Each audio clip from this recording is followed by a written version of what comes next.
नमस्कार, मैं हूं सुरेश चौहान की और आप देख रहे हैं बिंदास बोल।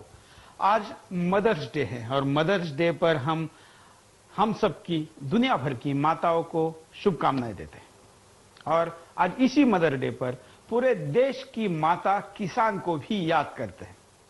माँ पहले भी रोती थी, बेटे ने खाना नहीं खाया इसलिए। माँ आज भी रो रही है, आज बीमार हो रही है, बेटे ने खाना नहीं दिया इसलिए। यह फर्क हमारे कुछ माताओं के जीवन में आया है और देश के सारे किसानों के जीवन में रोज आ रहा है। जी हाँ, किसान पहले दुखी होता था कि मैं देश को भरपेट खाना नहीं खिला पाया, दिन रात खेती में मेहनत करता था, लेकिन आज उसी खेत से उसको खदेड़ा जा रहा है और उसके लिए गोली, बंदूक, लाठी का उपयोग हो रहा है। देश के करता धरता आतंकवादियों से तो शांति वार्ता करते हैं, कई आतंकवादियों से तो देश के बाहर जाके भी शांति की वार्ता करते हैं। इतनी बड़ी फौज को सीमा पर खड़े करके सीज फायर कहा जाता है, अर्थात देशद्रोही या दुश्मन पर बंदूक या गोली ना चलाओ। लेकिन जब किसान से बात करने की बात आती है तो वहां पर डंडे, लाठी, काठी, गोली, क्या क्या लेके हमारे देश की सरकार, उसके मुखिया पहुंचते हैं। यह दुखद है और यह वास्तव इतना विचित्र रूप लेता जा रहा है कि बंगाल से लेके महाराष्ट्र तक और जम्मू कश्मीर से लेके कन्याकुमारी तक सब तरफ यही हो रहा है। आज इसी पे डालेंगे नजर और आज इस मदर डे पर पूरे देश की मां किसान को याद करेंगे, उनको समर्पित करेंगे अपनी ये सारी भावनाएं। नजर डालते हैं शुरू में मुद्दे पर। जिस देश की बड़ी जनसंख्या खेती पर निर्भर है, जीडीपी में उनका बड़ा योगदान है, उस देश में किसान दूसरे दर्जे का नागरिक कैसे हो सकता है? लेकिन यह भारत में संभव ही नहीं, वास्तव में हो रहा है। खास करके पिछले कुछ सालों से तो यह प्रक्रिया पूरे जोर पर है। वैश्वीकरण ने देश के अमीरों को बहुत ज्यादा अमीर और गरीबों को बहुत ज्यादा गरीब कर दिया है। गरीबों में सबसे ज्यादा ईमानदारी से खेती करने वाले किसान हैं, इसलिए नव धन कुबेरों का वह आसान शिकार बन रहे हैं। भ्रष्टाचार से निर्मित काला धन जमीन में लगाना सबसे आसान और मुनाफे का सौदा होता है। इस काले धन की नजर किसान के ईमान के धन पर गिरी और यह समस्या शुरू हुई। इसे सरकार जब से दलाल बनकर एक प्रॉपर्टी डीलर जैसा काम करने लगी, तब से तो किसानों की गुहार सुनने वाला कोई रहा ही नहीं। किसानों के इस सबसे बड़े और निर्दयी लूट का सबसे बड़ा उदाहरण है नोएडा प्राधिकरण। नोएडा प्राधिकरण किसानों से 850 रुपए वर्ग मीटर के हिसाब से जमीन लेकर बड़े बड़े बिल्डरों को देती है और कुछ ही दिनों में वह बिल्डर उसे 1000 गुना बढ़ाकर बेचते हैं। ये रेट कंस्ट्रक्शन के नहीं, केवल जमीन के हैं। किसान जब उसकी आंखों के सामने यह सब देख रहा है तो वह इसे कैसे बर्दाश्त करेगा, खास करके तब जब वह जमीन अपनी मर्जी से नहीं दे रहा है। ऐसे में किसान और प्रशासन का संघर्ष होना स्वाभाविक है। आज ऐसा संघर्ष केवल नोएडा में ही नहीं, पूरे देश में चल रहा है। इस संघर्ष का सबसे दुखद पहलू यह है कि जब किसान लोकतांत्रिक तरीके से आंदोलन करता है, तब तक सरकारें उसकी तरफ ध्यान नहीं देती और जब मजबूरी में वह हाथ उठाता है तो सरकार डंडा ही नहीं, बंदूक चलाकर गोली मारती है। ग्रेटर नोएडा का ही उदाहरण लीजिए। 5 महीने से जो किसान धरने पर बैठे थे, उनकी सुध लेने कोई अफसर नहीं आया और जब मजबूरन उन्होंने सरकारी लोगों को बंधक बनाकर रखा तो सरकार दल बल के साथ वहां बंदूकें लेकर पहुंची। किसानों को खदेड़ने के लिए लाठी, डंडे, पत्थर चलाने पर भी जब किसान नहीं हिले तो उन पे गोलियां भी चली। इसमें बूढ़े, बच्चे और महिलाओं को भी नहीं बख्शा गया। ये वही सरकार है जो आतंकवादियों के साथ शांति वार्ता करती है और उसे विश्वास बहाली का नाम दिया जाता है। क्या किसानों के साथ विश्वास बहाली नहीं हो सकती? आतंकवादियों से चर्चा के लिए विदेश के ठिकाने तक तय किए जाते हैं, तो देश में किसानों से बात क्यों नहीं हो? नक्सलवादियों के मध्यस्थ स्वामी अग्निवेश को सरकार वहीं वीआईपी जैसा दर्जा देती है, तो किसानों के लिए मध्यस्थता करने जाने वाले को गुंडा, अपराधी कहती है। आखिर सबसे बड़ा सवाल है कि अपने ही देश में किसानों को दूसरे दर्जे के नागरिक का दर्जा कब तक मिलेगा? और हर बार उसके अपने हाथ में शस्त्र उठाए बगैर सरकार नहीं जागेगी। हमारे अपने देश में ही किसान को दूसरे दर्जे के नागरिक के तौर पर ट्रीट किया जा रहा है, बर्ताव किया जा रहा है, दुर्व्यवहार किया जा रहा है, दुखी किया जा रहा है, खदेड़ा जा रहा है। ये इस देश में हो रहा है जिसको कृषि प्रधान देश कहा जाता था। वैसे हमारे देश के कृषि के साथ तो अन्याय देश के स्वतंत्र होने के पहले दिन से शुरू हुआ। जिस देश का सबसे बड़ा उद्योग कृषि था, वहां पर उसको उद्योग का दर्जा ना देकर हमें ऐसे उद्योगों को कि जो बाहर से मंगाकर खड़े किए गए, उनको उद्योग का दर्जा दिया, सब्सिडी दी, बढ़ावा दिया और जिससे सबसे ज्यादा लोग जुड़े थे और आज भी जुड़े हैं, उस कृषि की तरफ ध्यान नहीं दिया। आज भी यही स्थिति है। आज चारों तरफ अगर हम देखेंगे तो देश के जीडीपी से लेकर देश के महत्वपूर्ण योगदान में किसान और उसके कमाई का बहुत बड़ा हिस्सा है। विदेशी कंपनियां गो रूरल की नीति के तहत गांव में जाकर मॉल खुले कर रही है, लेकिन किसान को देने के लिए तो कुछ नहीं, लेने के लिए जरूर उसकी खेती है। जी हाँ, नोएडा का उदाहरण लीजिए, नंदीग्राम का लीजिए, संगरूर का लीजिए। देश के कई हिस्से ऐसे हो सकते हैं कि जहां पर कृषि उपयोगी जो जमीन है उसको लिया गया और खदेड़ा गया किसानों को उनकी अपनी जमीन से। किसान के लिए उसकी जमीन ही सब कुछ है।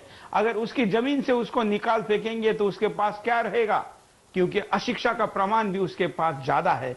ऐसे में किसान अपने घर से या अपने जीवन से बेदखल होता है। आइए नजर डालते हैं क्या कारण है इसके पीछे ऐसे होने के। किसानों को जमीन से बेदखल करके उनकी जमीन हड़पने के कारनामे होने के कई कारण हैं। कुछ प्रमुख कारण इस प्रकार हैं। सरकार जमीन खरीद फरोख्त के दलाल का काम करने लगी। ऐसे में खुद सरकार को कुछ करे बगैर और सरकारी बाबू और नेताओं को अपनी चाय पानी का आसान रास्ता मिला है। शहरों के पास की जमीन में निवेश का रिटर्न बहुत ज्यादा हो गया।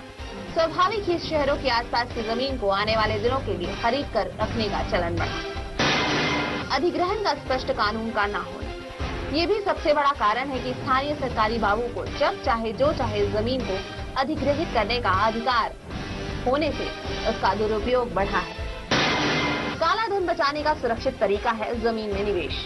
जमीन के कागज के रेट और वास्तविक मार्केट के रेट में बहुत बड़ा अंतर होता है। ऐसे में पिछले कुछ सालों से बन रहा काला पैसा भी जमीन के बिकवाली के बाद कारण बढ़ा।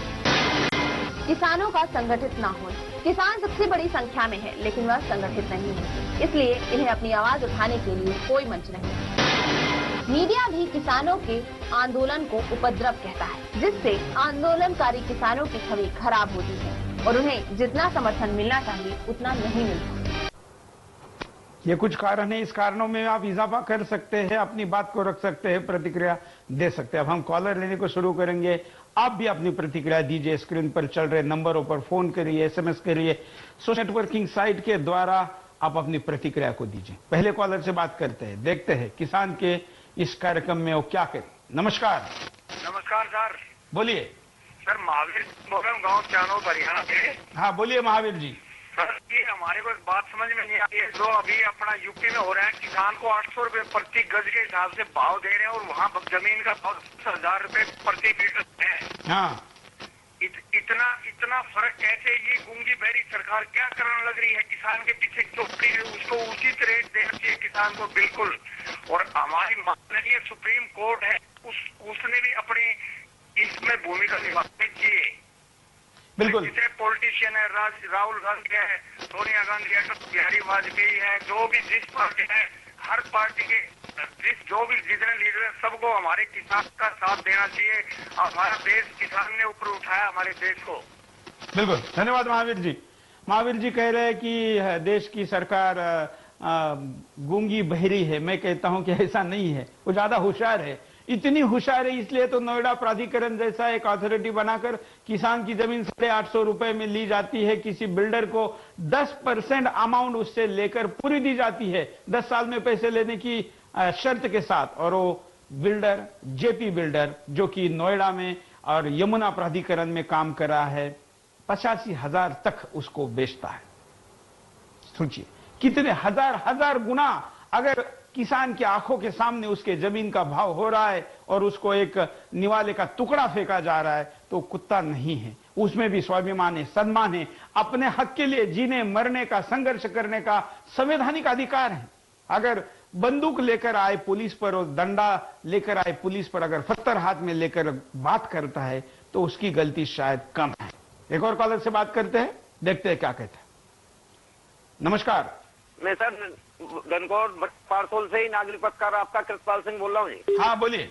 हाँ जी सर, कल मैं 2 बजे ऑन मौके पे मौजूद था, जो किसानों पे कल फायरिंग किए वहीं मौजूद था। हाँ मेरा भी हाथ तोड़ दिया गया है और कान फाड़ दिया है, कान में गोली लगी है। मैं में भर्ती हुआ था। अच्छा। और इतना बुरा हाल करा है, अभी तक ये लोग कर रहे हैं। रात को बिटोरों बोगियों में आदमियों को घेर घेर के आग लगा दी गई है। मार मार के आग लगाई गई है। कम से कम इतने लोग यहाँ गायब हो रहे हैं, लोग गए कहाँ? आखिरकार इन लोगों ने किसानों को मतलब बर्बाद कर रखा है इस टाइम फोर्स ने। तो बहुत बुरा हाल है। भट्टा पारसोल में इस टाइम छावनी बनी हुई है और भीतर जनानी और लेडीजों को सबको मारा जा रहा है। कृपाल जी, आप तो अंग्रेज के जमाने का वाकया याद करा रहे हैं एक तरीके से। हाँ जी, बिल्कुल हकीकत याद करा रहा हूँ आपको ये। हाँ, बिल्कुल हकीकत बात है जो मैं बता रहा हूँ, बिल्कुल हकीकत है जो मैं कह रहा हूँ। और जो मेरे अभी पलस्तर चढ़ा हुआ है, कैलाश हॉस्पिटल 1 बजे आया था, तो देखा मैंने बिल्कुल आग, पूरा भट्टे गांव में आग ही आग पेटों में चल रही थी। आग बुरी हाल है मतलब वहाँ पे जी।